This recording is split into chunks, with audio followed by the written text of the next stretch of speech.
point is, the end result is the same. Duty calls. I have searched the world over for you. That is so cool. You guys all just have this really tight bond. Just call me the computer whisperer. He seemed so nice and normal. You don't want to come back to my place? The bleach smell makes me nauseous. I thought it was going to be a slow night. It's fucking I fantastic. love that sound. Can we go now?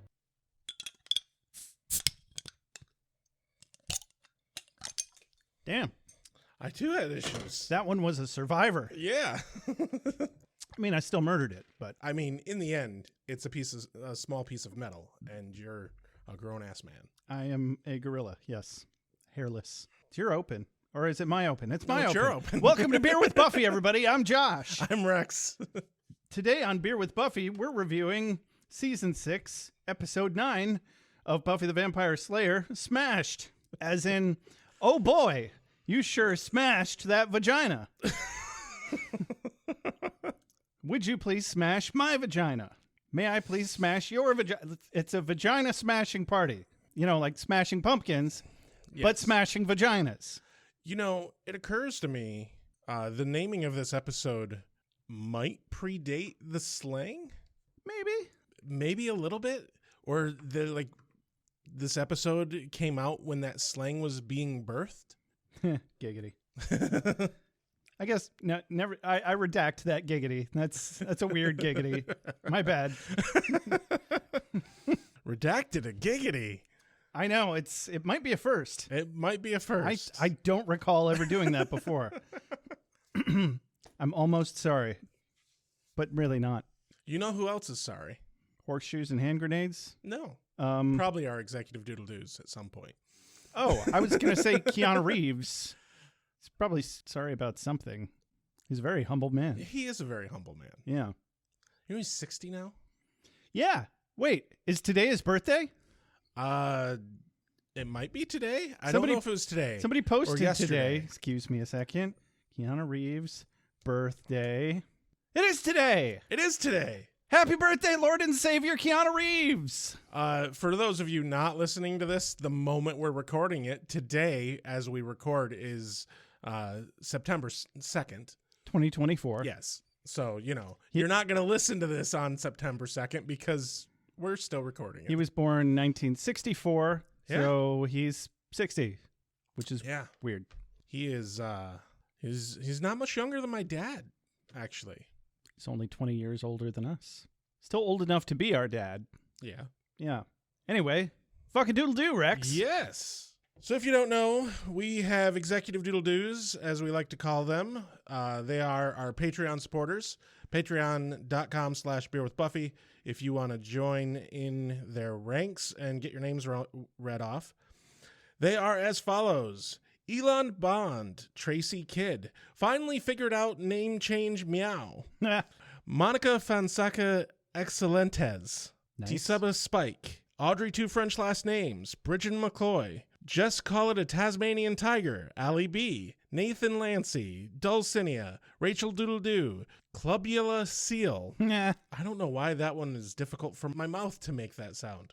Mr. Tabalicious, Sandra Craig, Jay Sommer, Catherine Parkinson, Karen Moon, Chris Veman, Leroy Jenkins. Bad at changing their name heaps. Two-Tone, Don't Fucking Call Bradley Cooper Gnome, Father Defenestrado, Methuen DeBurr, Kelly MC, Jesse Rain, Alex from the Heart, and Carrie Phillips. Thank you so much. Without you, this show literally is not possible. Yeah. Personal apologies to Clubula Seal for being forced to think about Rex's mouth while he said your name. Unless you're into that. I mean, I gotta be someone's favorite host. There are some people that are into that. It is objectively true. Like, I'm fully aware that you are the funny one and you're probably the more popular one, but I gotta be someone's favorite host on this show. Ooh. Someone. Just had a really narcissistic idea. We should do a poll. I can't wait to feed my ego with that. Let's do that later. Okay. Alrighty. Oh, yeah, we totally need that. Don't forget to review us on iTunes. It's one of the best ways you can help us. We're at 74 reviews on iTunes. Holy shit, we only need one more. We only need one more, and then we're giving away a hoodie, everybody. By the way, if you want to buy a hoodie, our shop is back up. Just go to www.beerwithbuffy.com. You can put /shop or /products on there, but you're going to get there one way or another. Yep. I even finally worked out the fiddly-ass nonsense of getting the website to go there whether or not you put in the www. Yeah. You have no idea how confusing that is at first. If you don't know, domains are stupid. They're kind of dumb. Kind of annoying. Really dumb. Well, it's old tech. It's really old tech. Oh, yeah. If you think about it. Yeah. Well, I mean, 'cause you were... have you motherfuckers heard this new thing that AI can do? It can literally just generate Doom autonomously, Yeah. the video game, without having a centralized game engine. I make the argument that the AI system is the game engine. Yes. And it's just like, you know, okay, there's just a video game dev reference. Using a dynamic light versus using static light. Dynamic light creates the light at runtime, so it can move, it can create shadows. Static light is baked into the textures, and it is what it is. It looks like what it looks like. That's all you're going to get from the game, no matter what. And that kind of feels like the same difference to me, but on a much larger scale. Yeah. Yeah. To me, like, everyone keeps talking about it like it is a big deal. And it is. It's not a small deal, mind you. But if we're only going to play Doom with it, then it's a very small Yes. thing. But it is essentially using AI to generate the game is a pretty big deal. The downside here is that the AI takes up astronomical amounts more resources to generate that game than if you just fucking put it on a computer. yeah, I was mourning the loss of the carbon footprint Yeah. that it was taking just for one person to do a demo of Doom. And we don't even know that what they're saying is true. They could have just been playing a normal version of fucking Right. Doom and telling us some bullshit. Yeah. It's probably verifiable somehow. Well, but there's white papers on it. There's actually like released papers and everything, and so like it's published scientific papers on this. So you know, that is something. paper's much more trustworthy. I Well- mean, actually, but also, yeah. White papers. I mean, it's basically it's the engineering programming equivalent of like getting medical studies published. It's peer reviewed Yeah. type shit. I So got you. like, it's not a small deal. Mm-hmm. So Yeah, I'm not about to start discrediting scientists. No. We all know where that goes. Well, I think we need to get back on track here, and it's time for a mom synopsis. Joshua! What are you doing, Joshua? I didn't jewel heist the museum. What's with all the damn questions, Mom? Good Lord, Joshua. What is wrong with you? You're awfully twitchy today.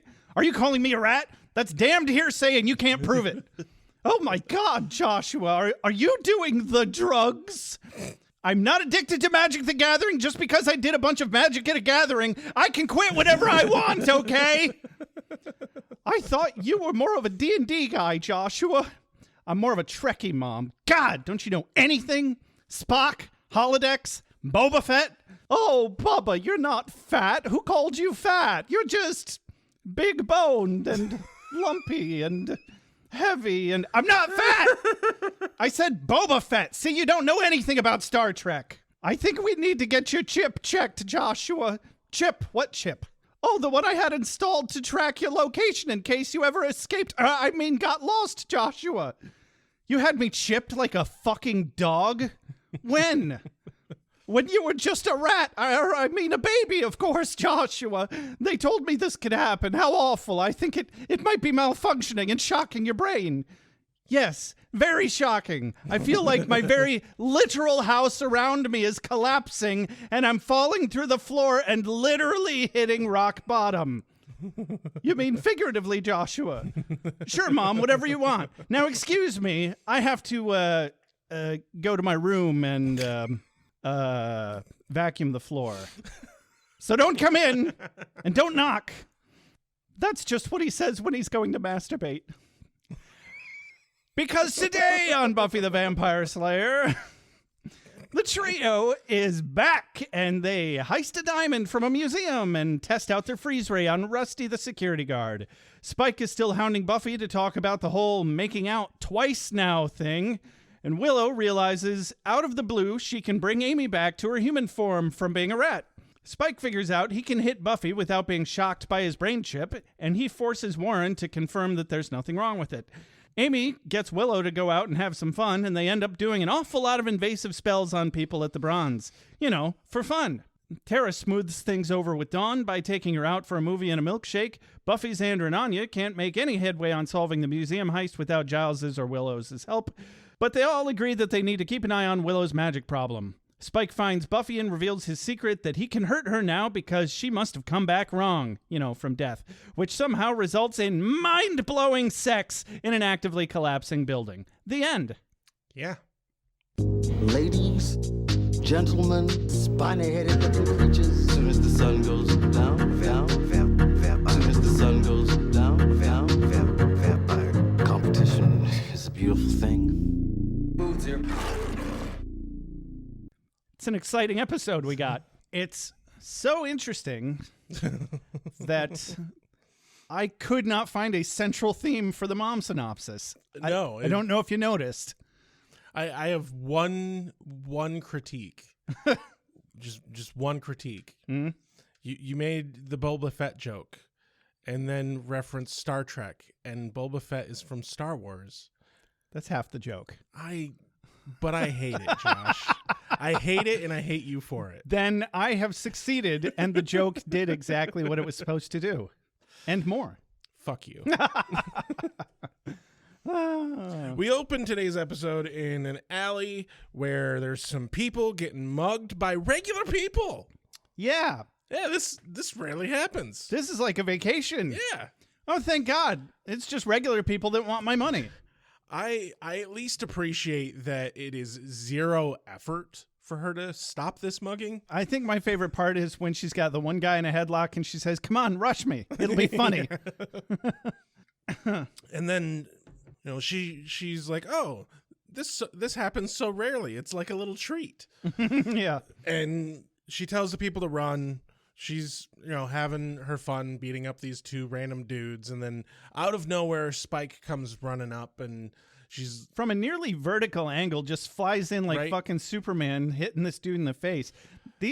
I don't know if it's a different dude, like one dude gets hit, then the other dude gets hit. But either way, it's a supernatural fucking hit. Yeah. And if it's the same dude that took that hit twice, he's having a bad day. Yeah. Oh, yeah, I'm sure. Lucky to be alive. But Spike's also having a bad day because the dude's human, and he gets a bad headache from it. Also true. Yeah, so as he holds his head in pain, the dudes run off. Buffy tells him that's what he gets for attacking humans. You'll just have to get your rocks off fighting demons. And I'm like, phrasing, Buffy, phrasing. Yeah. Come on, you know better than that. But you know what? I think she's got a little bit of the humpty hump on the brain recently. It's the elephant in the room for her. Right? Yeah. She's thinking about it the whole episode, but she's working real hard not to. Yeah, there's a lot of evidence supporting it throughout the episode. But it's an easy transition for Spike to start talking about, we snugged twice. And Buffy's like, nah, I don't care. I did want to make a slight honorable mention here. It was almost the first quote of the day I wrote down, but it's humorous, but not really quote of the day worthy. But Spike tells Buffy, "Remind me not to help you," and her response is, "More often?" Yeah, I did. That was a good one-liner. That's it. Just like, dude, she has been telling you constantly. More than I already have been. That was perfect delivery the way they did that. Yeah. So Spike's a bit pissy. He can't really take a hint, but also neither can Buffy. She's still using him very disingenuously whenever she needs to feel better, and then tells him to go away later, twice now. Yeah. So it's not technically a pattern yet, but we're only one more away from it being a pattern. Yeah.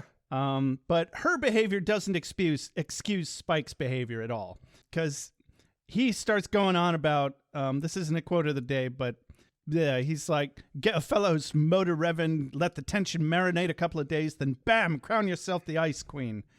I'm like, okay, he's technically not wrong, but you're being a bit aggro, bro. Yeah. I mean, he's just quoting lines from a million incels. Right.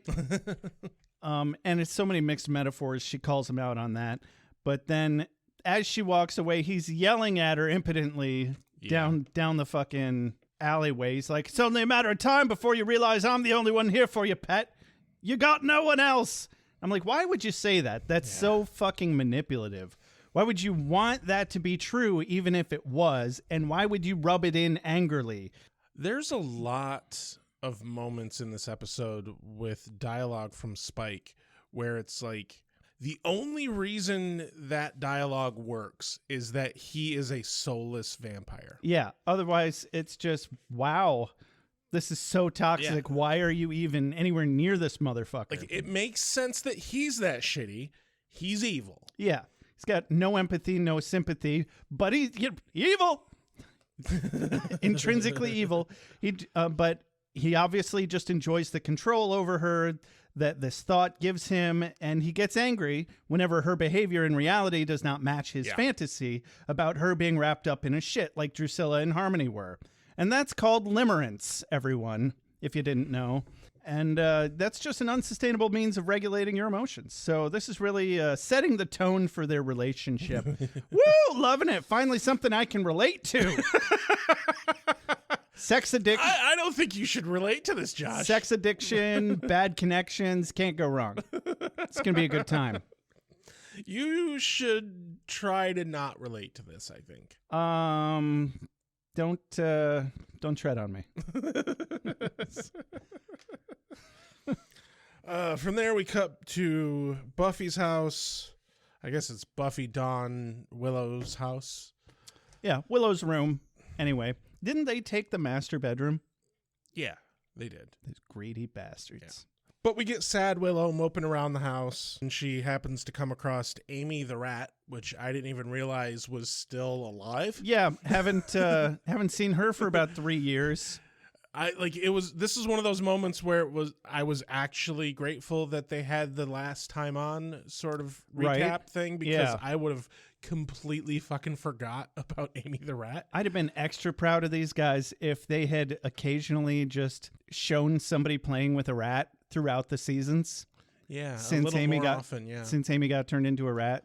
And like they've had a few moments where they showed her.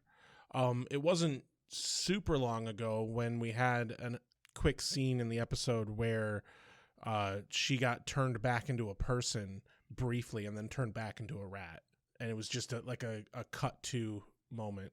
I don't remember which episode it was or what it was that was going on. I was very confused when that wasn't what happened, because that's what I thought I remembered happening. Yeah. Okay. that happened a while ago. It might have been, I don't think it was this season. Mm-hmm. I think it was the last season.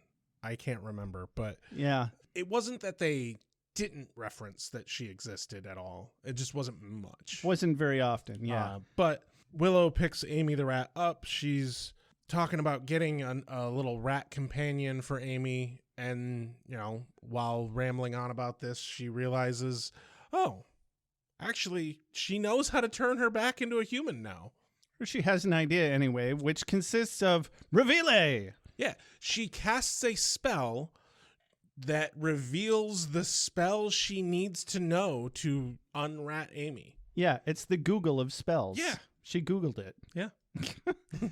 And I just want to say Amy's very lucky that the lifespan of a rat didn't apply to her in this magical situation. Yeah, because average lifespan of a rat is 2 years. 2 years, yeah. Guess how long it's been since she was turned into a rat? At least 3. At least. Mm-hmm. So, yeah. I mean, Larry was still alive. Yeah. But yeah, she's like, hey, I can turn Amy back into a human. So she does. And I wonder how long Willow's been able to do this, and it just didn't occur to her. She's just been distracted. So we cut to the museum. We'll get back to Amy and Willow. It was opening credits. Oh, yeah, after the opening sequence. Okay. Yeah. So we're at the museum, and the three tits are back. Yeah. So That's the best name for them. Yeah. The three tits. mhm. It's very close to the trio. Yeah.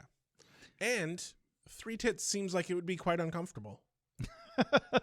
We should ask Arnold Schwarzenegger. Or whoever played that alien in Total Recall. That reminds me of a joke. When God created woman, he gave her three tits instead of two. Okay. And when the third tit was getting in the way, he removed it.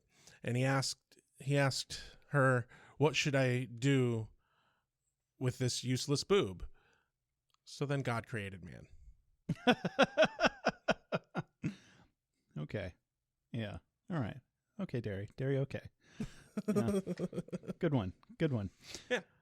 All right. So I legitimately had trouble remembering these guys' names at first. I had to look it up as well. I literally spent half of the episode writing down Jonathan as Daniel. Really? Jonathan's the only one I can definitely remember He every time. should be the only one that I could properly remember, but he wasn't. We had a whole episode about Whole him. ass episode. Yep. So Andrew, I believe, did I get that? He's the one I have the hardest time remembering his name. Yeah, and it's probably because he's easily just the weakest personality of them all. Yeah. Mm. He's also both Warren and Jonathan were characters who showed up early in the show. Oh, yeah. And Andrew actually didn't. Andrew is the brother of a character who was in the show. Didn't they retcon his existence, basically? Yeah, Because they brought him in recently, and then they were like, oh, yeah, but you were here at this thing that happened that we all remember. Yeah. But he really wasn't. Right. Or maybe he was. I don't know. Who cares? But yeah, he's the brother of a episode of the week bad guy. I vaguely recall that. So, or wasn't he the one that was a zombie? No. His brother, I mean. I never said I was a good Buffy expert, everyone. Neither of us ever claimed that. Just want to put that out there. No, so Andrew is the younger brother of Tucker Wells. Tucker Wells was in the prom episode where he set hellhounds on loose on the school. He summoned hellhounds. Okay. And so the idea is that Andrew can summon demons like his brother can. That's very interesting. Cool. Glad we recapped that. So Andrew's rappelling in like it's Mission Impossible above this jewelry case, or not really a jewelry, it's just a showcase for one diamond. And Jonathan and Warren just walk in and they're like, what the fuck are you doing, man? There's no security here. It's a guy named Rusty. And then Warren uses a homemade looking blowtorch that's way overkill. Like he could have literally just brought in a little handheld one, lit it. I guess it depends on what the material is. I guess. I don't. It looked like it was just glass, but he flame cuts it open, steals the diamond. Jonathan and Andrew do their stupid little self-deprecating nerd banter, amounting to one of them being allergic to methane and the other one being afraid of hot things. It was super funny, wasn't it? I was very entertained. Also, I'm pretty positive you can't be allergic to methane. Yeah, no, I can't imagine that. There's methane in your farts. Your body makes methane. It can't be allergic to that. You're right. I mean, it's literally an element on the periodic table. Right? Yeah. I mean, okay, if you fill a bag full of methane and then put it over somebody's head, you're probably going to pass out or die because it's poisonous. Well, I mean, you know what else will make you pass out and die? Eating poop eventually. Yeah. Things that make you go Can't be allergic to methane. Super funny, but not really. So Rusty, the security guard, catches them. Warren stalls, making a not very subtle freeze ray reference over to Andrew and Jonathan that doesn't really fit his sentences, and it was really stupid. And but he still has to directly turn and look at Jonathan and Andrew before they get the point. Jonathan freeze rays Rusty finally, and it also creates a big icicle over his hand. He's whining about it. Warren calls him a wuss. They leave. Well, this guy wants to fight with weapons. I've got it covered from A to Z. From axe to the other axe. I'm fairly certain I said no interruptions. Cut to Willow's room again. Amy's still freaking out. Feels like she was in that cage for weeks. Yeah. Starts to think about getting her life back. I appreciate that they have her being very anxious. She was a rat for years. Oh, yeah. And, like, being a prey animal sounds terrifying. Oh, and they absolutely played this just right. Yeah, going from being technically a predator, apex predator, to being a prey animal. That would be different. And I also like that she had no concept of how long she was in that cage. Yeah, because obviously it was 3 years. She hasn't gotten around to asking how long it's been yet, but she's all worried about, oh, maybe I can just get back to my life. Hopefully nobody's asked out Larry yet. I really hope he asks me to the prom. Willow's like, okay, 3 things. Larry's gay, Larry's dead, and high school's over. I'm like, ouch, that's a lot to take in. Yeah. And so she's like, how fucking long was I in that cage? And like, wow, you can drop those other 3 things on her, but you hesitate about this one? Okay. Right? That seems like the first thing you say. The date is such and such, and you were in the cage for 3 years. So it's not really 3 things, it's 4 things. Yeah. Or rather, it's 3 things, but the last one, instead of high school's over, it's been 3 years. Yeah. Therefore, high school is over. I would wonder, in this scenario, would she have aged? Like, is the Amy the human that she is now appropriately aged from the Amy she was when she turned into the rat? Well, I mean, obviously the actress is aged, of course, but like, yeah, I'm just from a canonical standpoint in the show. I get what you're saying. I wonder. And I think no, because obviously the rat didn't have a normal lifespan, so the rat was not aging at a normal pace, or maybe the rat was aging at human pace. It is possible for a rat in captivity to live upwards to almost 4. I think the longest is like 5 years, but like they could live as many as 3-4 years. Okay. So like it isn't impossible for Amy the rat to have lived this long, but at the very least, Willow caught this just in fucking time. Yeah. I think if she did age, she was still aging at human rate and not at rat rate. Yeah. Obviously, since she came back to being also Willow's age. Canonically, yeah, I think she would still age. It's just an interesting thought when you have to start thinking of how magic would work in the realm of like actual physics and time passing and things of that nature. But I guess you could think of it as her body being a save point. Yeah, and that's my thought. Because obviously her rat body isn't going to come back anything. Whatever happens to the rat body doesn't translate to her human body, does it? My thought is this. I would view it as Animorph rules. I don't know if you ever read the Animorph books when you were a kid. Wasn't there a TV show? Unfortunately. I never read the books. Awful. No. But the way the mechanics in Animorphs work, they had the DNA of the animals stored in their body. Okay. And so when they would turn into the animal, they would turn into that animal's DNA. So essentially, they would be that animal at the point that they had acquired that animal DNA. If they turned back to human, then they reverted back to their DNA. So the moment the human self would stop aging from the moment they became the animal. And then when they turned back into human, they would start aging from that moment. When they first acquired the animal. Exactly. Every time. Well, that just sounds like... like what you were saying, it's a stored save point kind of thing. But the interesting look at it would be along the lines of like, you could kind of live forever if you did it. Yeah, right? That's kind of the fountain of youth. That's just the secret to immortality there. That's a bit OP. Yeah. So... the point I was making with that is maybe the entire reason why Amy the rat was able to live as long as she had already is that moment episodes ago, like a season or so ago, when she turned back into Amy for a brief moment, that reset the clock. Oh, maybe. Yeah. Cool. Let's go with that. So Buffy comes up wanting to talk about Spike, but Amy wanders out from either the bathroom or the closet, whatever's around the corner over there. How in the fuck is, hey, I turned Amy back into a human, not the very first fucking words out of Willow's mouth the moment Buffy walks in the room? I don't know. TV show dramatic.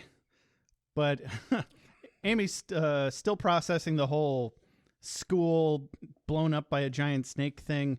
Yeah. Buffy is obviously floored at seeing Amy. She's like, hi, how have you been? Rat, you? Dead. Good convo. Yeah. Glad we had this conversation. I do want to mention that right before being interrupted by Amy, she was obviously making an attempt to talk to Willow about the Spike situation. Yeah. Well, and we'll get back to that kind of, but not really in a moment. So Amy wants cookies that are specifically not cheese flavored. Yeah. Are there cheese cookies? I don't know. Probably. I probably Is are. it really a cookie I mean, at there's that point? bacon everything, so. There's what? There's bacon everything. That's true. So, there's probably cheese everything. If you can make a cake into cheese, you can make a cookie into cheese. Yeah. Or, you know what I mean. So Amy goes to get the cookies. Buffy offers to let her stay there and sleep on the couch. And Buffy turns back to Willow, who wants Buffy to continue with what she started saying about Spike. She didn't say that it was about Spike yet. But Buffy really sells herself short here by being like, no, there's no way I could top the Amy thing. It's like, you don't need to top it. This isn't a fucking contest, Buffy. That is not how confiding in your friends works. Yeah, two things can happen at the same time. Yeah. And often do. Yes. That's because time happens simultaneously for everyone. It's somewhat wibbly wobbly. Yeah. Kind of timey-wimey. Yeah, exactly. Yeah. So Buffy goes downstairs and she sees Amy on the couch. She checks in with her. She's still adjusting, obviously, but she's just going on about, wow, there's all these, so much shit's happened. She does tell Buffy, sorry about your mom dying. Right. You know. I thought it was hilarious. Like the one thing that Buffy brings up about things changing, she's like, oh, Gatorade has a new flavor. Yeah. Blue. So I'm drinking blue Gatorade today on purpose in honor of They have multiple blues now. Amy coming back. Yeah, but the original is the only good one. Yeah. But she's watching TV and there's something on there about somebody getting frozen at the museum, but also Willow's dating girls. And did you hear about Tom and Nicole? And for a minute there, I was like, who the fuck are Tom and Nicole? Right? It took me a second. Are those characters in the show? Is that a reference to an old episode? Do we have enough of those this episode? Can we get another one? And she's probably fucking talking about Tom Cruise and Nicole Kidman because they were a thing at some point. Whatever, who cares? But no, the news is talking about people being frozen. And I just want to point this out because on the news broadcaster says that the guard who was frozen is in critical condition, but like, okay. Mm-hmm. And then the very next scene, Buffy is at the museum and watches them wheel the frozen guy out. And it's like, how the fuck did the news people know anything about the critical condition of this guy if he's literally still fucking frozen? Yeah, that's a wrinkle that I didn't put two and two together on. Good point. It's like, no, I don't care. Like, oh, he has a heartbeat. Sure, okay, fine. He's probably still gonna die. Like, maybe let's not give the news people his status before we get him to the fucking hospital. Also, I thought it was dumb that they put him on a hand truck instead of a gurney. Right. I mean, we already know that any public service in Sunnydale is completely incompetent. Yes. But I did like it that when Buffy first gets to the crowd, she can't fucking see over anyone. I don't remember that. Yeah, she's like jumping up and trying to see over people, and she ends up having to like squeeze through and get around them because she is tiny. You don't have super height, do you, Buffy? What now? Where's your god now? So outside the museum, she's walking around the side, and Spike catches her, still trying to dredge up the whole kissing thing, and she calls him out on being way too fixated on that. he makes a good point that she's equally quick to forget about it as he is to be fixated on it. And she pseudo-apologizes. Oh, yeah. I'm sorry if you thought it meant more than that. I'm sorry if you thought it meant more than that. That's not how you apologize, Buffy. I mean, it's Spike and he's evil, so who cares? Like, but for future reference. she does not owe him an apology. Yeah. You can revoke consent at any point in time. Yes. And therefore, God damn it, Spike, shut the fuck up. Leave her the hell alone. She has said no repeatedly. Right. I mean, I think she does have, yes, you can revoke consent at any time, but she is repeatedly using him. Yes. And I think that's more, she is using him because he keeps putting himself there to be used. I suppose. That doesn't excuse it. He is taking advantage of her mental health in this scenario, and she is leaning on that. Okay. I'm not saying that she's making good choices. By no means is she. But she is not in the wrong in this scenario, I think. I think it would help diffuse the situation if she accepted some responsibility and didn't just make excuses. For example, a proper apology would sound more like, I'm sorry I used you to make myself feel better in a moment of weakness. I took advantage of knowing you have feelings for me, and I used it for temporary relief of my unrelated emotional burdens with no thought to your feelings whatsoever. Does Spike deserve this kind of an apology? No! Not really. Not at all. Is she obligated to do this? No, I'm just saying it would diffuse the situation and make it a whole lot less interesting. Yeah. So, but for anybody out there, yeah, that's how I would handle this in real life. But this isn't real life. But they're arguing back and forth. Finally, Buffy's like, you know what? I don't have fucking time for this. Fuck off. And she turns to walk away, and he grabs a hold of her, and she spins around and hits him. And then he hits her back, hits her hard enough where she goes down to the ground. And there's this moment where he's hit her and he's looking down on her and he's like, oh my God, that didn't hurt. And then he's like, oh, I better fake it. Ah! Thinks just quick enough to fake it because that would be a problem if she suddenly knew without him having time to think about this and figure it out that he can hurt her. Yeah. Quote of the day here that we kind of skipped past. Buffy says to him, but when I kissed you, I was thinking about Giles, right? Spike says, I always wondered about you two. She's like, ew. No, and like you had said, her point was that she's depressed. Yeah. And sad. Depressed and about Giles, not thinking about being with Giles. That's a bit much. Yeah, that would be a bit... Yeah, not right. Not good, considering he was her teacher before she was of the age of consent. Yes. So that's grooming. And, current father figure has been more of a father figure than her father at this point. Oh, absolutely, by far. Speaking of, I would be remiss not to mention this. I don't want to go too far into it, but I was informed recently of something... Kind of not okay that James Marsters did. Did you know that he wrote a song called Dangerous and announced that it was about Michelle Trachtenberg and that he wrote it before she was 18 and it is and it is very sexual. Yeah. Now, the only defense that I have for him is he's obviously having inappropriate feelings for a minor, but it sounds like he's handling it in a much more appropriate way than Joss Whedon, which not a high bar. Yeah. But maybe don't put that shit out into public. Maybe keep that one to yourself. We don't want to normalize fetishizing children. So yeah, I just looked up the lyrics and that is disturbing. Is bothersome, and I'm getting really tired of actors and whatnot that I like being shitty. What's interesting is he wasn't secretive of this song, obviously, and he made this announcement probably very shortly after Buffy was done airing, possibly even while Buffy was still airing.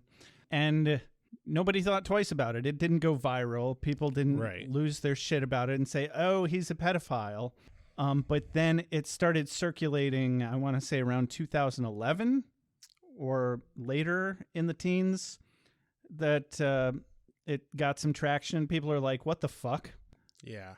And somebody alerted me to it the other day.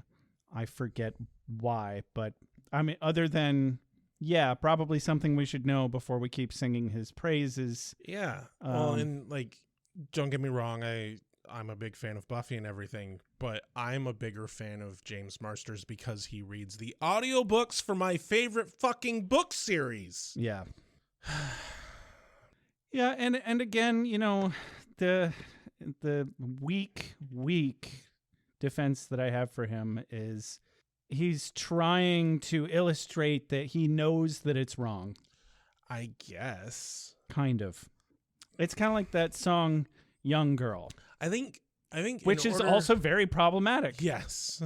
Yes. But very normalized. This actually makes me think back to my very first job. There was this guy I worked with. I worked in a grocery store.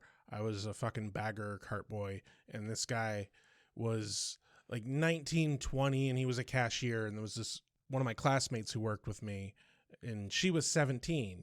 She started dating this guy, and all I can really remember is him one day talking about her and like quoting the song She's Only 17. Because the lyrics of that song are she's only 17, but she's old enough for me. Wow. It's a very fucked up, creepy song. Okay. And you know, it's on a long list of fucked up, creepy songs from that era. But still, just that's the kind of thing that bothers me about it. But I wonder, like you said, he's performed it relatively recently. I wonder if he has like talked about it in a way that is okay, or does he regret it? You know, I'm very curious about that. Yeah. I'd have to do some research. I don't know. Yeah, I'm gonna have to do some research on that because, like, if anybody knows, please let us know. Yeah, text please. it to us, whatever. Anyway, back to the show. Once upon a time, there was a kitty. She was very little, and she was all alone, and nobody wanted her. Did the kitty get chosen by some nice people? Well, now you ruined the ending.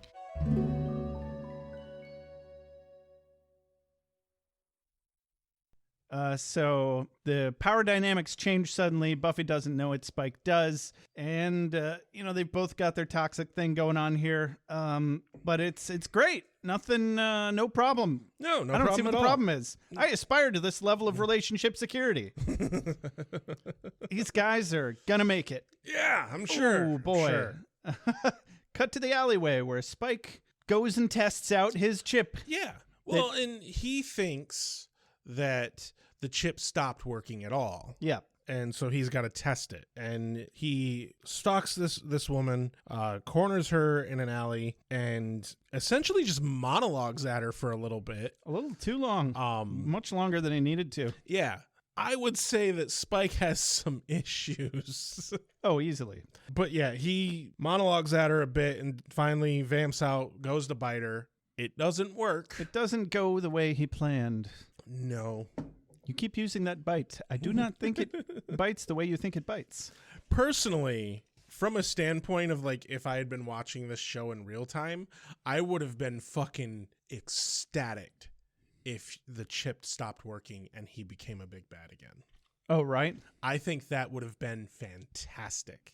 Would have been fun. I'm starting to wonder. Here's my little fan theory. Just because I have no idea what happens after this episode for the rest of the series. What if the Initiative declassified Buffy as a human, specifically because they knew she was hanging out with him? That's an interesting thought. Because the Initiative still exists. They're still doing things. It could have been Riley.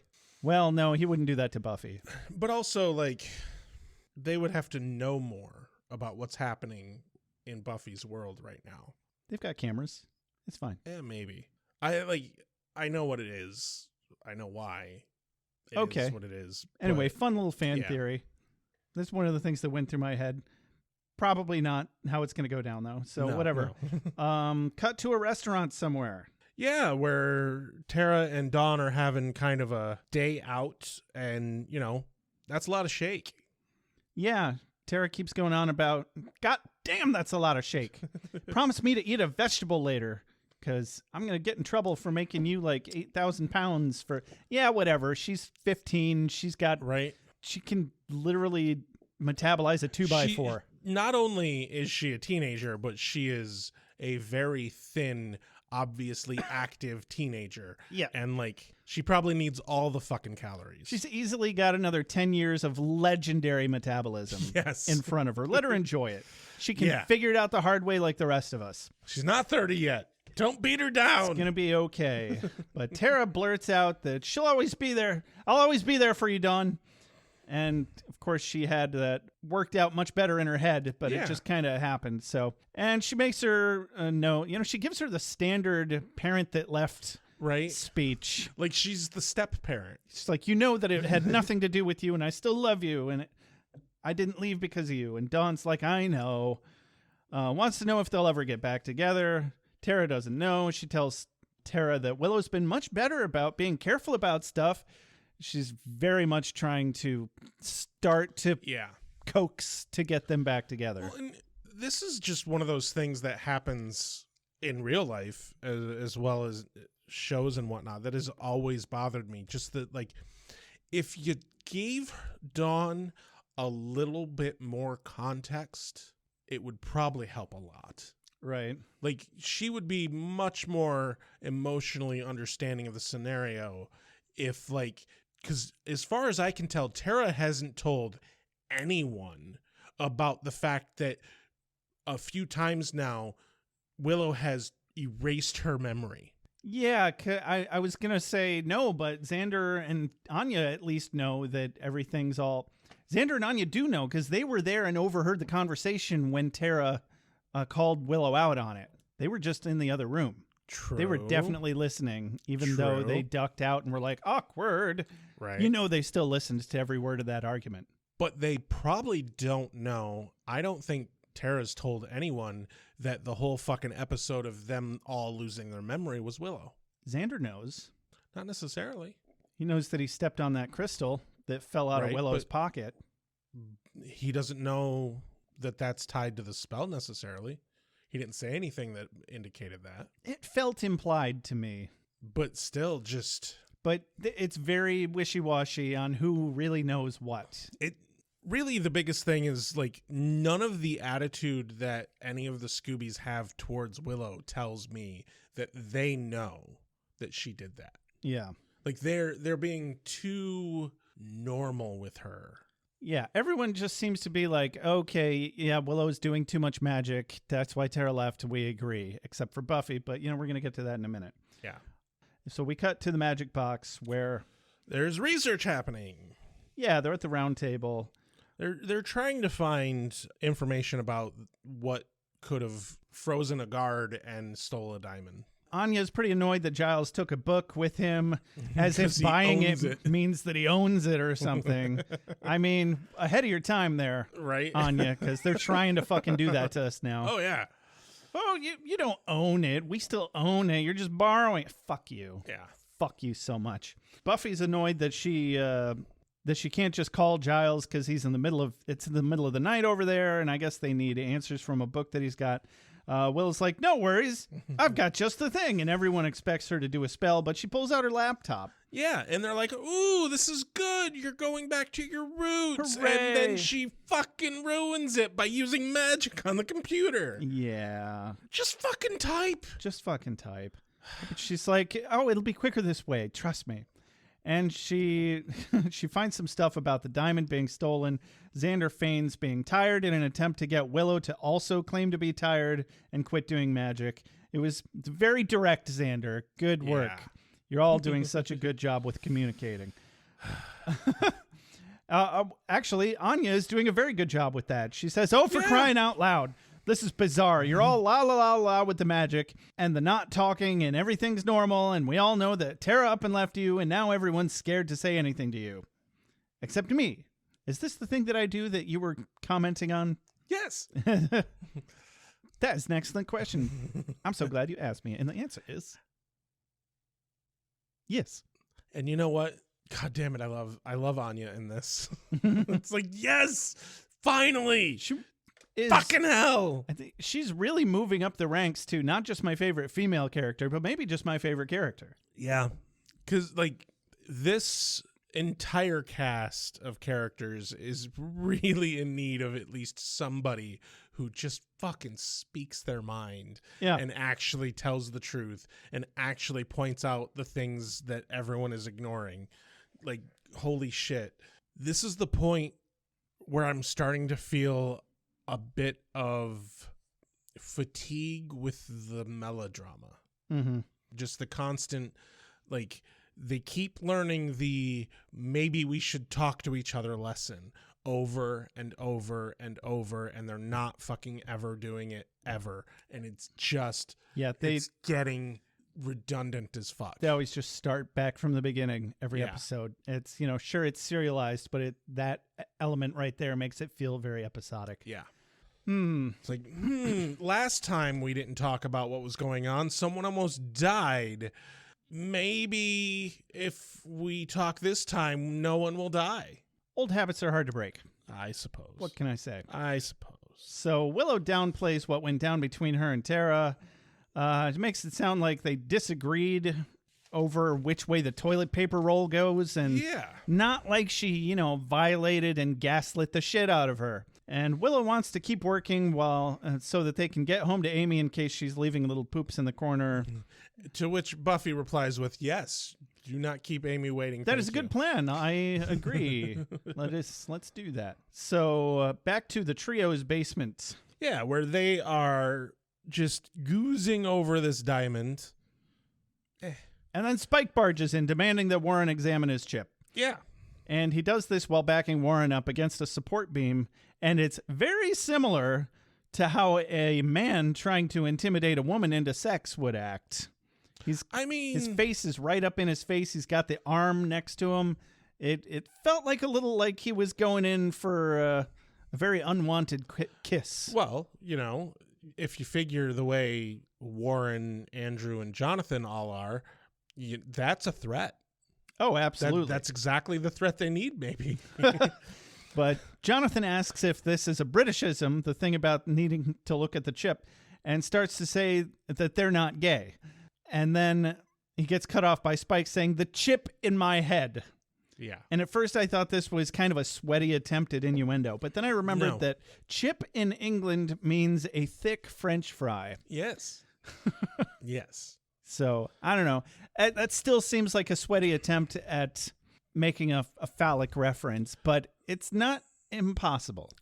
So there's a moment here where obviously Spike can't physically threaten them. Do they know that? I don't think they know that, because any of the dialogue that happens between Warren and Spike about the chip at any point in time indicates that he has no idea what it actually does. Right. And he just knows that it exists at this point. I don't even think he knows. I think this scene is the first moment where Warren learns anything about the existence of the chip. I think Spike is just assuming they'll catch on to what the fuck he's talking about, maybe. But no, Spike turns and steals Boba Fett figurine off of the table. First, he says, well, you can play holodeck another time. Right now, I'm in charge. So we're going to come back to that later. But yeah, he steals Boba Fett. Yeah, he steals Boba Fett. He threatens the figurine, and that's what gets the trio to actually agree to help him. I love how they have this little huddle where they discuss things, but since he's a vampire, he obviously can hear every fucking word they're saying. Yeah, I love that he's just, wandering around acting like he can't hear them when he's 3 feet away. Yeah. And a vampire. This whole fucking TV trope of asides in general is just ridiculous. Yeah. But Warren's like, yeah, let's make a deal. And Spike is all, no, you're going to do whatever the fuck I tell you to do. That's the deal. Yeah.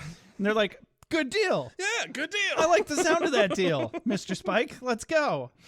We do it. We do what you want, and you let us live. And you That's don't- a great deal. Don't kill us. Cool. Love it. Back to the Summers home. I'm not in your room. I'm in the hallway. The hallway doesn't belong to you. Mom, I can stand in the hallway, right? My friend Sharon's older brother knows a girl who died because she choked on her boyfriend's tongue. Yes. Where indeed. Amy is little, upset when Willow gets home because, where have you been? I've been a rat. Been home alone far too long. I But- would have some anxiety about being Yeah. alone Yeah. for a while after something like that. I could just imagine there would be moments where I'd be like, am I going to turn back into a rat? Well, if I turn into a rat and no one's around, will they realize I've turned back into a rat? Yeah. That'd be terrifying. No.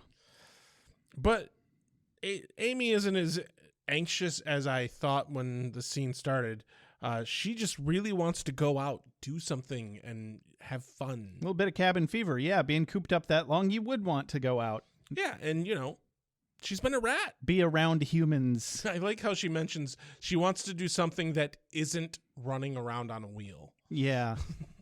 I always feel bad for animals that just live in a small little tank like that, Yeah, well, I mean, that's the thing is you shouldn't leave Yeah. them in such a small thing. Yeah, you gotta. Like we have a smallish, hard air quotes smallish. It's like 4 feet by 3 feet by 3 feet. It's, cage for our rabbit, and he only goes into that at night. Mhm. And beyond that, if we're home, he's out and about around the apartment. And you guys go out of your way to give him, toys and play Yeah, with him, exactly. pet him, give him other stimulation, but they're still 100% dependent on you for that. And that's the whole point of having pets. But also when my fiance had rats, when I met them, they had several rats. Uh-huh. And they had a big fucking double decker, huge ass rat cage, multiple rats. And also every fucking day took them out of the cage and played with them and spent time with them. Like you should do with pets. Yes. Anybody who does keep a pet like a rat or hamster or gerbil or anything just fucking leaves it in a cage is awful. Mm-hmm. But, so Amy definitely wants to go out and be with people. She doesn't want to see her dad yet because there would be too many questions, but not necessarily about where she's been as how she got there in the first place. Whatever. I don't understand the dynamic between her and her dad. I think if I remember right, Amy's mom was also a witch, and I think her dad knew. Oh, yeah. I think it's something along those lines. I vaguely recall something about that too. So Willow doesn't really want to go out, and Amy's like, "Oh, fuck that! I'm about to manipulate you." Yeah, and so she takes does. a little jab at Willow by comparing her to her old high school nerdy self, and Willow's like, "Hey, fuck that! I'm free. I'm single. I don't know anybody. Shit, let's go." Yeah, low blow. A little bit, but also, nah. Willow should have been like, you know what, Amy, we can do whatever the hell you want to do. Right. You deserve it. You were a rat for 3 years. Yeah, she really should be more attending to Amy's needs. And Willow needed it anyway, but also, I don't know, whatever. So we're back in the basement with the trio. Warren scans Spike's chip. There's a little bit of a wait where fucking Spike is sitting in a goddamn beanbag chair. Awkwardly sitting there with Andrew and Jonathan, and they're making fucking small talk about Doctor Who and Red Dwarf because he's English. Yeah. And Spike panics, and he's like, Warren! I can't sit here with these fucking nerds any longer. Warren comes back out with a bunch of papers, and I'm assuming it's data about how the chip's working, and he basically is assuming that Spike would be able to fucking understand what it is. But Spike says, help me out here, Spock. I don't speak loser. Yeah, you don't? Well, that's the second fucking Star Trek reference that you've made since you've been here, Spike. But also, he's out of his time period. There's Kind no of. way. I doubt he's learned anything about modern technology outside of what is necessary to use a fucking TV. Oh, yeah, I'm not saying he should understand anything about how to read this diagnostic about his chip. I'm just saying he keeps calling them nerds, but he clearly is a Trekkie. Yeah. You're not wrong. He's all high and mighty about it. I also can't blame him because, like, he's been a neutered vampire for a while now, and he probably watches a lot of TV. Yeah. Maybe he just really hates Star Wars. Maybe he's that kind of a nerd. Yeah. Or a geek, rather. Maybe. But anyway, Warren goes over the paperwork and explains to him that the chip is doing exactly what it's meant to do, even though Warren can't fucking tell what it's meant to do, and the tech behind the chip is beyond him. And I liked this little bit of information because I think I would feel a little robbed if Warren understood how the chip worked. It just, if he could have understood the fucking tech for the initiative, I think that would have cheapened them as an entity.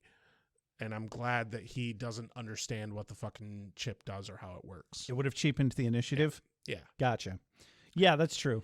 But it also, because I think next season there's a point where the chip starts malfunctioning. And like if Warren could figure out the chip, that would make getting the chip fixed or removed way easier than it is. I think he could figure it out given more time. And if Spike gave him a little more information about what it's doing and how it's supposed to work. But I mean, we're also getting some crazy implications in this episode about how the chip actually works. Because I always thought that it was based on detecting, it would have to go off of, that you're about to hurt a human. Therefore, we're going to hurt you if we're going to shock. You're going to get a shock if you hurt this human knowingly. Right. But it turns out the way it has to work in this scenario is the chip just is able to externally sense if a being is human or not. Right. And it can't sense that with Buffy anymore because she's come back from the dead twice. Yeah. Only once that matters. Right. She only died a little bit the first time. Yeah. Not really. She just kind of passed out for a bit and blacked out. And then they did CPR. That happens to people every day. It's fine. Yeah. Where's our other Slayer for her dying this last time anyway? Last time we got Faith and what's her name? The reason why there isn't another Slayer when Buffy died is because Faith is alive. It's moved on to Faith. Right. It's moved on to Faith. Buffy's still a Slayer. But she is not the Slayer. Faith is the Slayer. The current Slayer. Oh, man. We need an entire series about Faith. Yeah. That'd be cool. That's the spinoff I really would have wanted. Or a spinoff that's Giles growing up. Yeah. Mm-hmm. Well, Ripper. There was one that they tried to get that greenlit and just didn't get greenlit. Of course not. I think it was a few years after Buffy had finished. I think it was after Angel had finished even that they tried to get that greenlit and it just didn't go. Sons of bitches. That would have been phenomenal. Oh, yeah. Anyway, after getting the news that the chip is working fine, Spike realizes, okay, it's nothing wrong with me. It's something wrong with her. Yeah, must be her. So we're back at Buffy's house. Dawn and Tara get home from the movie and drinking way too much sugar in shakes. Dawn wants Tara to stick around so she can catch up with, everyone. Expert manipulation on Dawn's part here. Expert. Yeah, she's clearly trying to get Tara and Willow back together here. She plays her cards well by saying, no big deal. You go. I've got the TV to keep me company. I'll just be home alone at night. It sure does get dark out earlier these days, doesn't it? Wink, wink, nudge, nudge.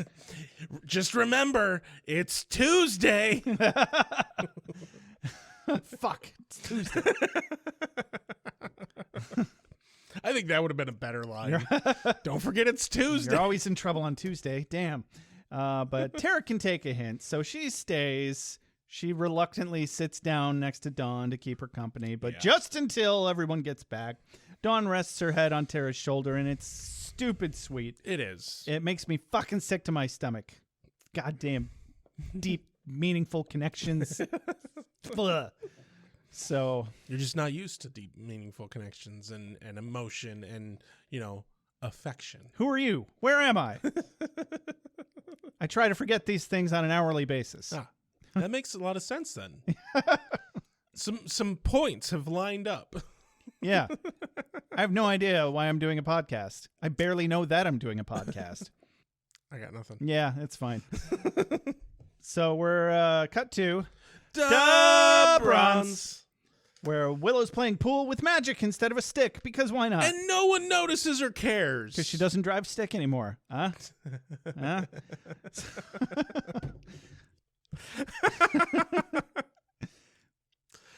You got me on that one, actually. No, that's a good fucking joke. Yeah, well, it's that's something Faith said Yeah. a couple seasons ago. Anyway, they're musing over Xander being engaged, like, oh, I never thought that would happen. Quote of the day here, Amy says, it's just so weird. So what's she like? I'm talking about Anya, and Willow says, 1,000-year-old capitalist ex-demon with a rabbit phobia. Wow, that's so his type. I like that she calls Anya a capitalist. Yeah. Pretty accurate. But some guys come over to hit on them. Obviously, they're barking up the wrong tree with Willow. Yeah. But Amy's all about it, though. right. Amy, realizes, oh, well, you don't drive stick. Hey, how about those two women over there? And uses magic to get one of the two women that are at the bar talking to each other to come over to talk to Willow. And she's a bit flustered and can't get out the words, I literally just broke up with my girlfriend. Stop it. Yeah, Willow's like, no, weird. No, go dance alone. I'm fine. But also, don't magically manipulate people that are... She was there with somebody. That's rude. And you could see the look on her date's face. She was like, it was like that meme. Right. With the dude checking out the other girl while he's with his girlfriend. Anyway. Yes. So she undoes the spell, sends the lady back to her other lady friend. And Willow just sits and drinks alone at the bar, playing with her martini olive, and then eats it. Amy goes to dance with the two guys. Willow goes to the bar. She's sitting at the bar. Amy finally comes back. The two dudes walk up because they still want more dancey dance time with Amy. But, Amy's like, no, fuck off. I'm going to hang out with my friend now. And they make they call Willow Ellen. Obviously a reference to Ellen DeGeneres. Yeah. I didn't realize she came out that long ago. Yeah. Huh, It crazy. was a long time ago. But this is the moment that pisses them off, and Amy casts a spell on the dudes. They teleport to cages hanging above the dance floor, and they're in skimpy outfits dancing. Tasseled Speedos. Yes, tasseled specifically. Speedos. And I love the look on their faces. Right, They they're look very confused, and they're like, I don't want to be doing this. Why am I doing this? confused and horrified that they're dancing that they're cage dancing. Yeah. So cool. Yeah, the ladies are then pleased with themselves, as they should be. These guys were douches. Yeah. Back at the magic box. Xander finds the answer. He figured it out. He knows what the demon is. I found the frost monster. No, honey, that's a D&D book. Fuck. Well, what are you going to do? Why would they even have a D&D book in the fucking store? I don't know, but, it seems legit. Why not? I mean, you'd figure there's got to be something to reference. To the lore. Like, yeah. Yeah, they can't make up all of that shit. Exactly. Nobody can come up with that much nonsense just out of their head. Can they? No. So Anya here is the voice of reason again. Yeah. That there's no such thing as frost monsters that eat diamonds. Buffy and Xander agree. She's like, my brain sucks and they need Willow, but she's out with Amy. Yeah. Anya is the first to voice concern about Willow having someone to do more magic with. Not only that she's still got the brain of a high schooler since she missed 3 years of her life. Right. But Buffy kind of thinks it's not a big deal because Willow's the responsible one. And Quote of the day here. It's Willow. She of the level head. yeah, I caught that and I was like, okay. And you know what? That is definitely the case a year ago. Right. And then Xander points out that no. She's tasted the forbidden fruit. Yeah, she's getting power hungry. Yeah. It's too much. She's been doing a lot. And he imagines how seductive it must be, and Buffy agrees that they need to keep an eye on her, but she seems a little triggered by the use of the term seductive. Yes. Almost like she's got something else on her mind. Speaking of, ring, ring! Spike's missed being evil, so he's trying to be all evil sounding, but Buffy's just like, huh? Huh? What? I think... Who? Is this Spike? Huh? I can't hear you. I think he's kind of trying to like mask his voice so it doesn't sound like him. That's what I get out of it. It's like he's trying to pretend to be like an anonymous informant or something. No, I think he was just trying to be evil sounding. Obviously, he doesn't care if she knows that it's him because he was like, yes, it's me. Yeah, fair. He was just trying to be dramatic. He does like his drama. He does, in fact. But you know what? No, I'm not gonna. She's like, why? You got a lead on a frost monster? You need help? And he's like, nah, just a little grunt work, which is a very sweaty choice of words on the writer's part. Because it sets Buffy up to be like, what? No grunting. And not Spuffy, but Spike has a perfect, plausible deniability. He claims that he's just talking shop, but of course never misses a giggity moment. Right. And Buffy hangs up on him as he suggests, if you had other ideas, me, a nice tomb with a view. This, by the way, is a pretty common manipulation tactic where you set someone up for the innuendo and then you respond to them responding to the innuendo as if you didn't catch that. I didn't mean as an innuendo. That was all your brain. It's pure manipulation. A little bit. But Buffy's not going to go. She's going to stay here with her friends, researching. She's not going to go find Spike and do bad choices. Yeah. Xander's like, hey, what did Captain Peroxide want? And she's like, oh, he just wanted a patrol. But I said, no, definitely not. Yeah. She was very awkward. Like, what are you trying to hide, Buffy? What are you trying to hide? But I thought it was funny that he calls him Captain Peroxide because I feel like canonically he doesn't color his hair. No, I was actually thinking about this. I can't imagine that like vampire hair grows. If we're going by Anne Rice rules, it absolutely does not. And I think that's a pretty good... The vampires in this are very Anne Rice-esque. I don't recall them ever establishing that rule or not in Buffy. They didn't. But they are very Anne Rice-esque. Yes. Yeah. So I think that's a good standpoint. So I can't imagine his hair grows, which means he only bleached it once. A long time ago. Unfortunately, I've heard James Marsters had a lot of discomfort because they had to peroxide his hair like every time they filmed. Yeah. Because the roots would keep growing back in after a couple of days. Right. And his scalp was so fucking dry. And he got blisters, and there were... Oh.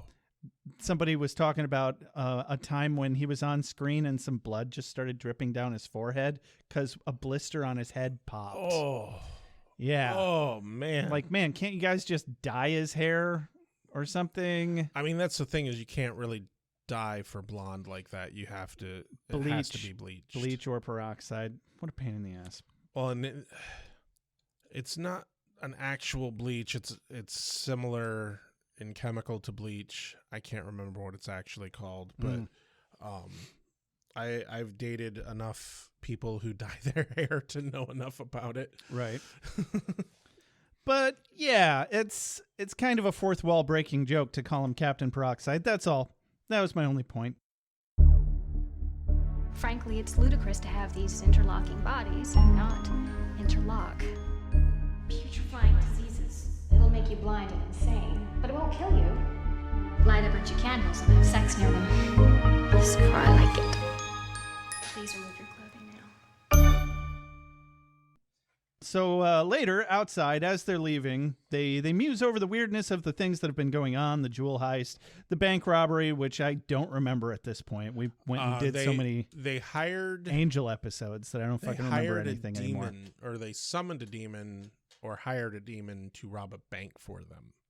All I remember was the episode was Buffy was trying to get a loan, and that rings the a bell. demon broke in. Oh yeah, robbed the bank. Okay, yeah. So yeah. And they're all like, it was just kind of, all these things are just kind of lame. Yeah. Who's lame that we know? Can't think of anyone. But Buffy announces she'll go patrol and get a good night's sleep so that they can all solve shit tomorrow. Anya, she remembers optimism, and Xander points out that it's because she's so damn old. We're all so pessimistic these days. There's a lot to be pessimistic about. It's a lot more difficult to be optimistic. Yeah, it is. Yeah. I am an optimist, and I struggle with it. I've noticed. Yeah. No, so she parts ways with Anya and Xander, and then, of course, immediately Spike shows up because he's stalking her. He pops right out of an alleyway. Yeah, definitely stalking. Full-on stalking. And Buffy's very dismissive of him right away. Quote of the day here, Spike says, "You shouldn't be so flip-love." Buffy says, "What are you going to do, walk behind me to death?" I also wrote that one down. I thought that was cute anyway. Yeah. But he blocks her path. She punches him. He punches back and is like, "Oh, no, the pain. I can't stand it," or whatever. And Buffy's face gets a bit more serious suddenly. Yeah, and then he tells her that she came back wrong. Yeah, he tries to... And that cuts deep. He tries to fuck with her head, and this time he succeeds. Yeah. Because they just keep exchanging punches and arguing in between punches. The fight escalates. He keeps saying stuff like, "You came back wrong, a bit less human." She's all like, "No, it can't be. Say it ain't so." Well, it's very much. Pretty much, yeah. It's enough to where they're not bantering. They're just throwing insults at each other. Yeah. And it's not even like clever insults. Not really, no. It's just, they're just being mean. Yeah. Yeah, it's like, what's your motivation here? Like, Spike, you're supposed to love her. Why did... Now you're all like, "Oh, I can hurt you, so I'm going to go hurt you." But I think we established a long time ago that sex and violence are very, very intertwined for him. Yeah. And I think basically what it comes down to is his entire motive in this situation isn't that, oh, now he's trying to win her over. No, now he's just fucking done and pissed because he feels like he's being toyed with. Yeah. And a quick solution to being done with that is to just kill her. I think at the when he called her, he intended to try and kill her in the cemetery. Yeah. On patrol. I think he is definitely intends to kill her. But then things just don't go the way he thought that they would. And they also don't go the way any sane person would think they would. Anybody thought that they would go at all. We'll get to that. Yeah. But before the scene breaks, Buffy does push Spike into an abandoned building. Oh, yeah. She tackles him. They fly through a boarded up door into an abandoned building. Back to the bronze. The bronze. Amy and Willow stand up on the catwalk, zapping everyone in the whole damn place. They're just, first, they're sitting there watching the guys dance and they're enjoying the music and everything. But then they're like, you know what? This isn't the vibe. And then Willow casts a spell and turns the band to all women. Uh-huh. And honestly, I think the music the women were performing was better. Oh, yeah. The I don't know who the previous band was, but it was kind of your very quintessential garage rock. I didn't look it up. There was one lyric that I caught that I was like, okay, I officially don't care about these assholes. It was something about being ugly when you cry or something. It was very generic. Yeah. It felt very generic garage rock, nothing special. And that worked. That's kind of what they were going for. But they start casting lots of little spells at the crowd. Amy summons some sheep. They turn one guy they turn like his clothes green and he can fly. Yeah, there's several people flying around in Yeah. this scene and the next. Willow transmutes she makes one dude grow really short and another dude grow really big. It was kind of dumb and pointless. But most of what they're doing here is dumb and pointless. They're just fucking around at this point. Like, I could get on board with them putting the dudes in dancing cages. Right. The rest of this, like, you're just kind of violating people. Yeah. Like, stop it. Yeah.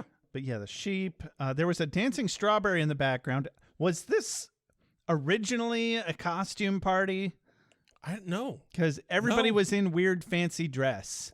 I don't think it was it was supposed to be anything special. I think the fancy dress and the costumes and whatnot were all Willow and Amy. They just fucked with everybody. Yeah. Okay. Yeah, because there was definitely a strawberry costume. Yeah. And so, yeah, cut back to the condemned house, where they continue to fight and insult each other and destroy the place. At the same time, they're doing a really good job of destroying the place. Yes. Spike's still trying to get in her head. Not too well anymore. He's already used up most of his ammunition there. Yes. But he's like, poor little lost girl. She doesn't fit in anywhere. She's got no one to love. And I'm like, wow, you're way off base. Yeah. You're completely... She has a whole fucking family. She's got a whole friend base. Yeah. A really solid one, too. And a sister, for fuck's sake. Yeah. Like, oh, yeah, sure. She's single. Big fucking deal. Boo-hoo. Oh, she's having trouble relating to people about... Yeah, coming back from death. Coming back from the dead. Like, so that's the thing that you two had together for a little while. Yeah. But she's slowly getting better about that. But she quips back. She's like, yeah, right. You're the one who can't be a human or a vampire anymore. You can't even kill the Slayer. You're just following me around making moon eyes at me. And he's like... oh, well, I'm in love with you. And she's like, nope, you love pain. You love getting beat down. He's like, yeah, but I'm evil. What's your excuse? And that's kind of a good fucking jab, though. A little bit, yeah. But, you know, if that's the case, then why is she fucking around with him? Oh, well, I mean, we kind of went over that. We know the answer. We've been there. But... so all the while, they're whipping each other into supportive beams around the building. One more trip back to the Bronze. Yeah, where Willow and Amy have gotten bored. And thank God they at least turn everyone back. Yeah. Which I was really expecting this to go south. Right. And everyone just seems to forget immediately that anything happened and they go back to business as usual. Yeah. And Willow is like, I can't help but feel like there's somewhere bigger than here. Amy's like, yeah, and it's way too early to go home. Dun, dun, dun. Yeah. What are they going to do now? I mean, they're in California. Of course there's somewhere bigger than here. Yeah, definitely. I thought she meant like esoterically. I don't know what esoterically means, but it seems like the right word.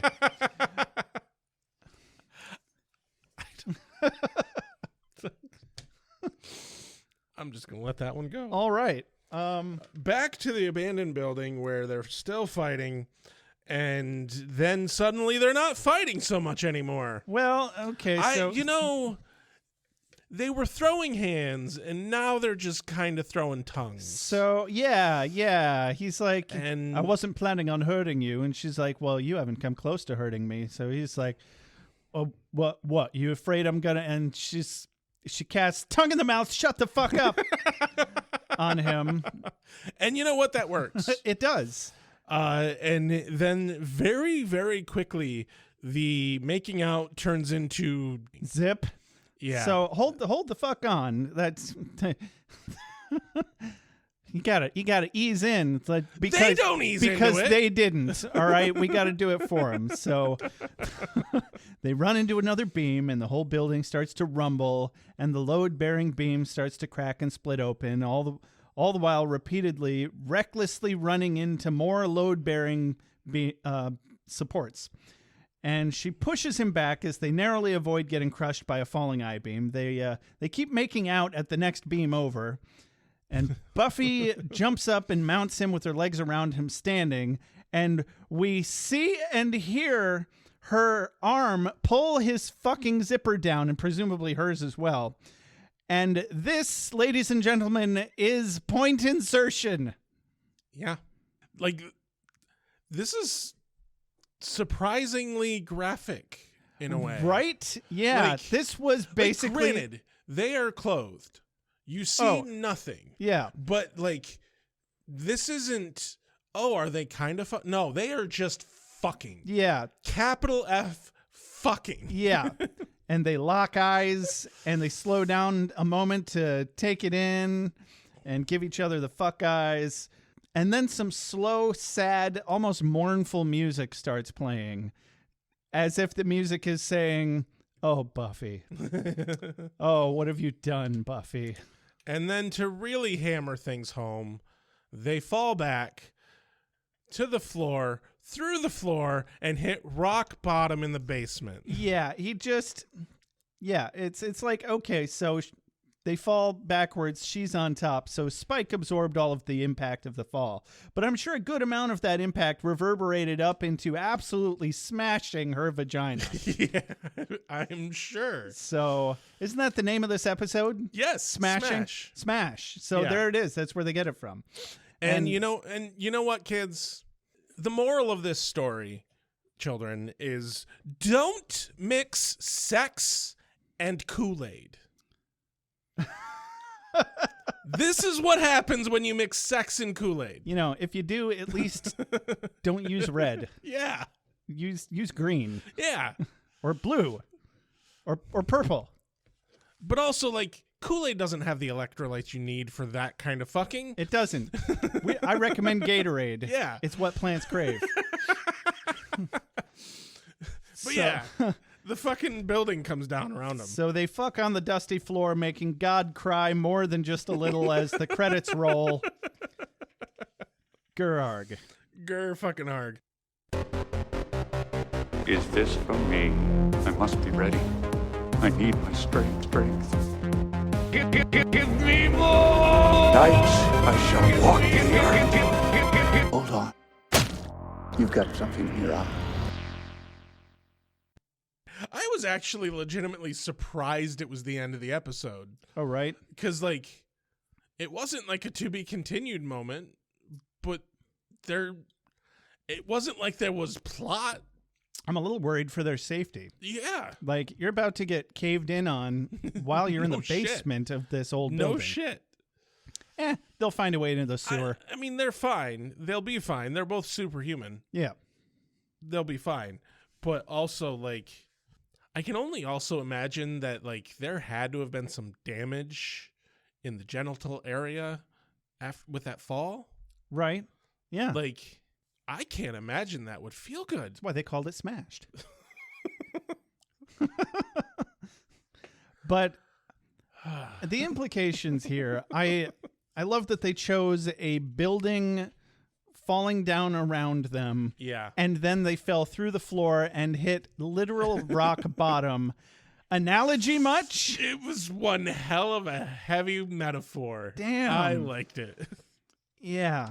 It was the level of fucking was a little off-putting, actually. I mean, I guess if you're going to have a mental breakdown, this is probably one of the better ways to do it. Gives a whole new meaning to the phrase rough and tumble. Yeah. Oh, man. What'd you think about this episode, Josh? I mean, I got a little steamy under the collar at the end there. Other than that, pretty average. Yeah. It was pretty average. I dislike the trio. I profoundly dislike the trio. I feel like every moment that they're on screen is a waste of time. They're not funny. They're not funny. They're not funny. They're not cute. They're not clever. Every single time that they are on fucking screen, it just makes me think of Big Bang Theory. And because Big Bang Theory, if you watch it without the laugh track, it's just the most unfunny fucking show you've ever watched. And it's like, good God, maybe a laugh track could fucking improve them because they're not funny. Mm-hmm. I don't understand how. Oh, you mean improve the trio? Yeah. Maybe. Yeah. I don't understand how the same fucking writers are writing them and the Scooby Gang because there's negative wit in the trio. Yeah. Well, it's a poor concept. Yeah. I mean, even the best writer is going to have trouble writing a poor concept, especially because it's based on them all being a bunch of little incels. Right. And just a bad caricature of nerds. Yeah, definitely. And sure, we don't necessarily want people to identify with villains, or do we? I feel like we kind of do. I mean, think of how they romanticized Spike before he was ever a good guy. Yeah. Like, he was made out to be a fucking badass. Mm-hmm. And, like, people loved him as the villain because he was fucking cool. The more three-dimensional a villain is, the cooler they are. Yeah. Generally. But yeah, these guys are just three little tits. Yeah. Uh-huh. Nothing wrong with little tits. I'm not going to take that any further. Yeah, good. That's good. I agree with that judgment. All right. And so I guess there's some good stuff happening with Willow. Like, we see her starting to really lose control this episode. Amy is, I can't say being a bad influence on her. Possibly the other way around. I think I'm pleased with how they figured out to have a character be part of the problem. So, like, up until this point, the draw for Willow and magic has only been about the draw of the magic. Mm-hmm. And once you remove Tara, like, you need, story function wise, something to help Willow fall down the hole further. Mm-hmm. And, like, the fact that she was able to bring Amy into it, like, that was kind of brilliant. It's a character we've already known. It's not, like, it is kind of shoehorned in, but it's shoehorned and makes sense in the story. Yeah. Like, Amy was a witch. Amy is, nothing we've seen of her in this episode is remotely out of character for anything we knew of her. Yeah, I don't even think it's shoehorned. I think it's great timing. Willow definitely needs someone to help, fall deeper into it. Mm-hmm. And so, like, I'm pleased with that. Yeah, I'm excited. We're getting real close to Dark Willow. Yeah. It's going to be good times. The big thing for me, though, is this feels like 3 half-assed episodes crammed all into one. Which, are you talking about the musical episode plus Tabula Rasa plus this? So we have... this episode. This episode feels like 3 different episodes that were like, you know what? We can't write 3 full episodes. We're just going to make them all one episode. There was a lot of shit going on that didn't crisscross over in any way. But it'll come up later. Right. And it is obvious that this is all meant for setup. The fucking trio talks about a phase 2 that they don't talk about anything more because Spike busts in. At the end of the fucking scene in the bronze, Amy's like, the night's not over, Yeah. And then obviously the shit has hit the fan a little too literally with Buffy and Spike. So, like, it's all set up. I get why they do these episodes. I don't like episodes that are all set up like this, though. It feels like a letdown. A little bit, yeah. This is the kind of episode you'd get more from modern streaming shows where it's just like, oh, you're just going to go to the next episode anyway. Right. But, I mean, I guess that's just what they had to do. Yeah. And they tried to give us some payoff. Like, look, they're fucking. Right. On-screen fucking. And I'm sure there's a lot of fans who are like, at the time, finally, yay, because they were shipping Spike and Buffy. Yeah. It's so toxic. It is. Oh my God. Like, painfully toxic on both of their parts. Holy hell. And but it's perfect because she's already having this extremely depressive episode.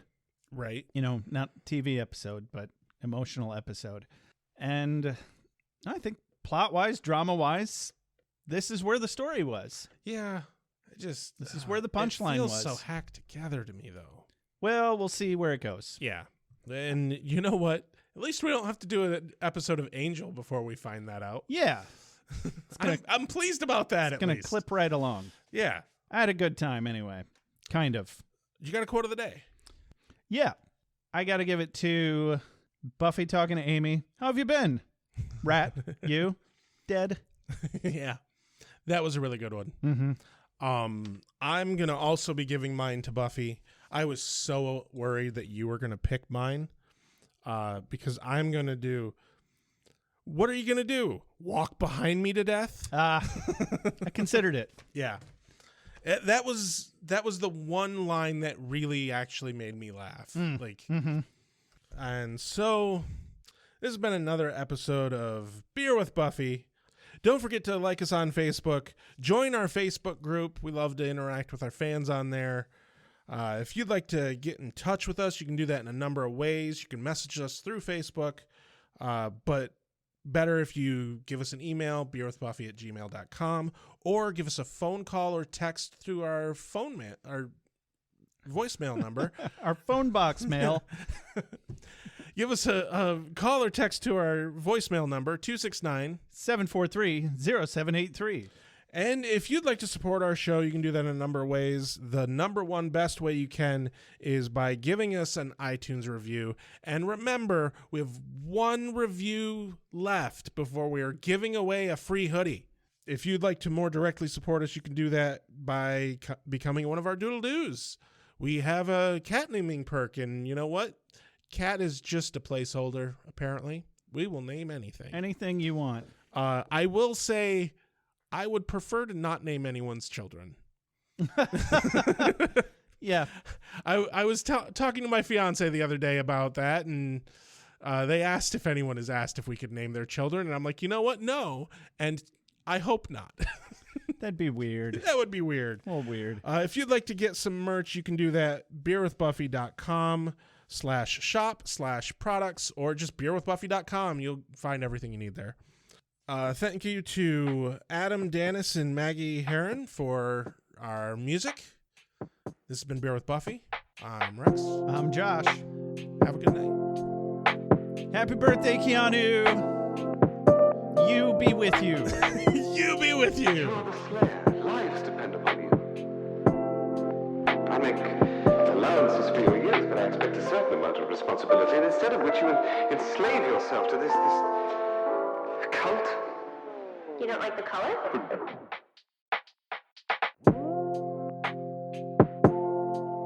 You have a sacred birthright. You were chosen to destroy vampires, not to wave pom-poms at people. Why can't you people just leave me alone? You are the Slayer. Go ahead. Prepare me. I'm a watcher. I haven't the skill. Oh, come on. By appealing to your common sense. Earwolves, incubi, succubi, everything you've ever dreaded was under your bed, but told yourself couldn't be by the light of day. One gal in all the world. Common sense. One gal in all the Common world. sense. It was a bit, British, wasn't it? Whee! Wait, what have we done? Why are we watching this?